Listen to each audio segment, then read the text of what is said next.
സംഗീതത്തിന്റെ ഒരു ലക്ഷ്മിയുണ്ട്. ലക്ഷ്മി എന്ന് പറഞ്ഞാൽ ശരിക്ക് ലക്ഷ്മി. അതാണ് സംഗീതത്തിന്റെ വിജയലക്ഷ്മി, അല്ലെങ്കിൽ വൈക്കം വിജയലക്ഷ്മി. നമുക്ക് ഏറെ അഭിമാനമുള്ള കാര്യമാണ്.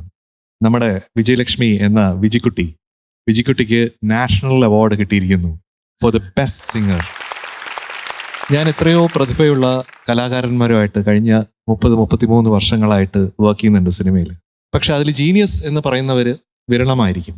അതിലൊരു ജീനിയസ് നമ്പർ 1 ആണ് നമ്മുടെ വിജയലക്ഷ്മിക്കുട്ടി, അല്ലെങ്കിൽ വിജിക്കുട്ടി.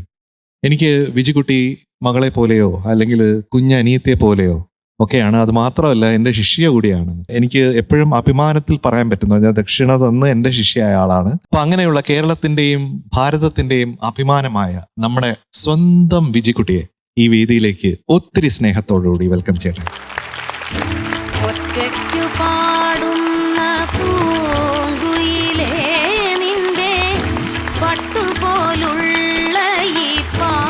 ഹായ് വിജി, നമസ്കാരം. കൺഗ്രാറ്റുലേഷൻസ് ചേച്ചി. ആര്യക്കുട്ടി നമസ്കാരം. നമസ്തേ ചേച്ചി. നമസ്തേ. അയ്യോ, എന്തൊക്കെയുണ്ട് വിശേഷം? അയ്യോ, നല്ല വിശേഷം. പക്ഷെ ചേച്ചിയുടെ അത്ര നല്ല വിശേഷം അല്ല കേട്ടോ. ഇത് സൂപ്പർ അല്ലേ? അയ്യോ, ഞാൻ എത്ര നാളായിട്ട് ആഗ്രഹിക്കുന്നു ഇവിടെ വരാനായിട്ട്. അതിന് ദൈവം തന്നെ ഒരു നല്ലൊരു വഴി ഒരുക്കിയില്ലേ? അതെ, അതാണ്. അതെ, അത് നമ്മൾ ഏത് വാനക്കോണിൽ നോക്കിയാലും നമുക്ക് ഒരു അമ്പിളിയുള്ളൂ അല്ലേ? അതെ, അതെ. ആ അമ്പിളിയാണ് ഈ നിൽക്കുന്നത്. വിജിക്കുട്ടി. ഹായ്. എന്തൊരു സന്തോഷമാണ്. ചില സന്തോഷങ്ങൾക്ക് നമുക്ക് എത്ര എന്ന് നമുക്ക് കാണാൻ പറ്റില്ല, കാരണം അത് അനന്തമായിട്ടുള്ള സന്തോഷങ്ങളാണ് അല്ലേ? അപ്പൊ ഈ പാട്ട് പ്രത്യേകിച്ചും എനിക്ക് ഭയങ്കര ഇഷ്ടപ്പെട്ട ഒരു സോങ് ആണ്. വിജിക്കുട്ടി പലപ്പോഴും ഞാൻ പറഞ്ഞിട്ട് തന്നെ എനിക്ക് വിജിക്കുട്ടി പാടിത്തരാറുണ്ട് ഈ പാട്ട്. അതൊരു താരാട്ട് പാട്ടാണ്. നമ്മളെല്ലാം താരാട്ടി ഉറക്കുകയല്ല, താരാട്ടി ഉണർത്തുന്ന പാട്ടാണ്. അപ്പൊ ഇത് വിജിക്കുട്ടിയുടെ ജീവിതത്തിൽ തന്നെ ഒരു ഉണർത്തു പാട്ടായിട്ട് മാറിയിട്ടുണ്ട് അല്ലെ? അപ്പൊ ഒരു നാഷണൽ അവാർഡ് എന്ന് പറഞ്ഞാൽ അത് വെറുതെ ആർക്കും കിട്ടുന്ന ഒരു സംഭവമല്ല. അത് ശരിക്ക് അവിടെ എത്തേണ്ട ആളാണെങ്കിൽ മാത്രം എത്തേണ്ട സമയത്ത് മാത്രം എത്തുന്ന പ്രത്യേക കാര്യമാണ് എന്ന് എനിക്ക് തോന്നിയിട്ടുണ്ട്. അപ്പൊ അത് വിജിക്കുട്ടിക്ക് ഈ കൃത്യമായിട്ടുള്ള ഈ സമയത്ത് ഇവിടെ വന്നു ചേർന്നിരിക്കുന്നു. അതാണ് നമ്മുടെ സന്തോഷത്തിന്റെ കാരണം അല്ലേ വിജിക്കുട്ടി? ചാനൽസിലൊക്കെ ചോദിക്കുന്ന പോലെ ചോദിക്കട്ടെ, വിജയലക്ഷ്മി ഇപ്പൊ എന്ത് തോന്നുന്നു? വളരെ സന്തോഷം. സോറി, വിജിക്കുട്ടി ഭയങ്കര മിമിക്രി ആർട്ടിസ്റ്റാണ്. പൊന്നു. അതെ അതെ. ഈ അഭിമാന നിമിഷങ്ങളിൽ നമുക്ക് ശരിക്കും ചേർത്ത് നിർത്തേണ്ട രണ്ടുപേരും ഇവിടെ ഈ വേദിയിലുണ്ട്. വിജിക്കുട്ടിയുടെ അച്ഛനും അമ്മയും. എത്ര പ്രതിബന്ധങ്ങളിലൂടെ സ്വന്തം മകളുടെ സംഗീതത്തെ ഇങ്ങനെ കാത്തിരുന്ന് സൂക്ഷിക്കുന്ന അച്ഛനും അമ്മയാണ്. എനിക്ക് എല്ലാ സമയങ്ങളിലും വലിയ ആദരവും സ്നേഹമാണ് അമ്മയോട് അച്ഛനും. അപ്പോൾ ഈ അവാർഡ് നിങ്ങൾക്കും കൂടി ഉള്ളതാണ് തീർച്ചയായിട്ടും അല്ലേ? നമുക്കെന്ന പോലെ അല്ലേ? വിജിക്കുട്ടി നമ്മുടെ എല്ലാവരുടെയും ആണെന്നുള്ള ഒരു സന്തോഷമാണ്. അപ്പൊ താങ്ക് യു രണ്ടുപേരും ഇന്ന് ഇവിടെ വന്നതിന്. Thank you so much. ഞാനെപ്പോഴും വിജിക്കുട്ടി കാണുമ്പോഴത്തേക്കും വെറുതെ തമാശയ്ക്ക് പറയും, അങ്ങ് വൈക്കത്തെങ്ങാണ് ഇരുന്നാ പോരെ, എന്തിനാ ഇവിടെ വന്നത് എന്നൊക്കെ ചോദിക്കും. എപ്പോഴും ചോദിക്കാറുണ്ട്. പക്ഷെ ഇന്ന് അങ്ങനെ പറയാൻ പറ്റില്ല മധു. ഇന്നിപ്പോ ഇങ്ങനെ സംഭവമില്ലേ? അങ്ങനെയൊക്കെ ചോദിക്കാൻ പറ്റൂ?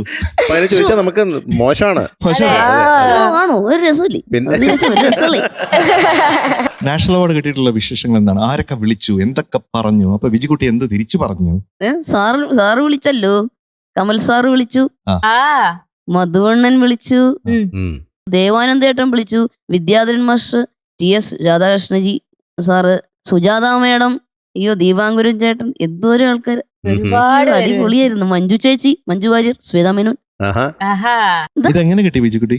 അതെന്നെ, അതല്ല ഈശ്വരൻ തരുന്ന അനുഗ്രഹം. ജഗദീശ്വരന്റെ ദിനാവൃത്തെ പറ്റി ദേവിയുടെ ഗുരു കടാക്ഷം, അച്ഛന്റെ അമ്മയുടെ അനുഗ്രഹം, ഗുരു കടാക്ഷം. കുട്ടിക്ക് ഗുരുത്തുണ്ട്. സംശയം ഗുരുത്വം നിറച്ചു വെച്ചിരിക്കുന്നത് നമ്മുടെ കുട്ടിയാണ്. കുട്ടി ഗുരുവിനെ കുറിച്ച് പറയുന്നത് അത് പറഞ്ഞോ? ഞാനെങ്ങനെയാ ഗുരുവിനെ പറ്റി പറയുന്നത്? ന ഗുരുർ അധികം തത്വം, ന ഗുരുർ അധികം തപഃ, തത്വജ്ഞാനാത് പരം നാസ്തി, തസ്മൈ ശ്രീ ഗുരവേ നമഃ. അങ്ങനെയാണ് സാർ.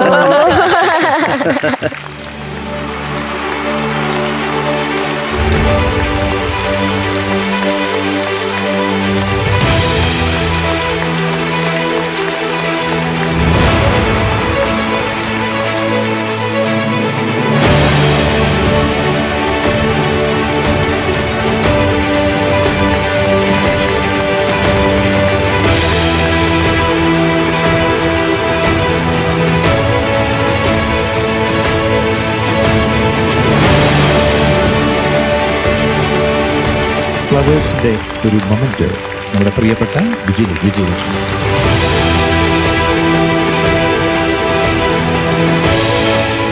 നമുക്ക് ഈ നിമിഷത്തിൽ ജാനകിയമ്മയും ഓർക്കാം. ജാനകിയമ്മയ്ക്ക് ഒത്തിരി ഇഷ്ടമായിരുന്നു വിജിക്കുട്ടിയെ, അല്ലേ? അതെ അതെ, നമ്മുടെ മുത്തശ്ശിയായിരുന്നു, ആകപ്പാടെ മുത്തശ്ശിയായിരുന്നു സംഗീതത്തിന്റെ. ജാനകിയമ്മയുടെ ഒരു പാട്ട് പാടി തരാമോ? ആ, ജാനകിയമ്മ പാടുന്ന പോലെയാണോ? ആ, ജാനകിയമ്മ പാടുന്ന പോലെ. പാടിത്തരാം. ശാരികേ എൻ ശാരികേ മാതളപ്പൂ പോലൊരു മാനസം ഞാനിന്നു കണ്ടു. മാതളപ്പൂ പോലൊരു മാനസം ഞാനിന്നു കണ്ടു. ആരും കാണാതെ പൂച്ചൂടി ഞാനൊന്നു പാടി. ശാരികേ എൻ ശാരികേ. എനിക്ക് വയ്യ.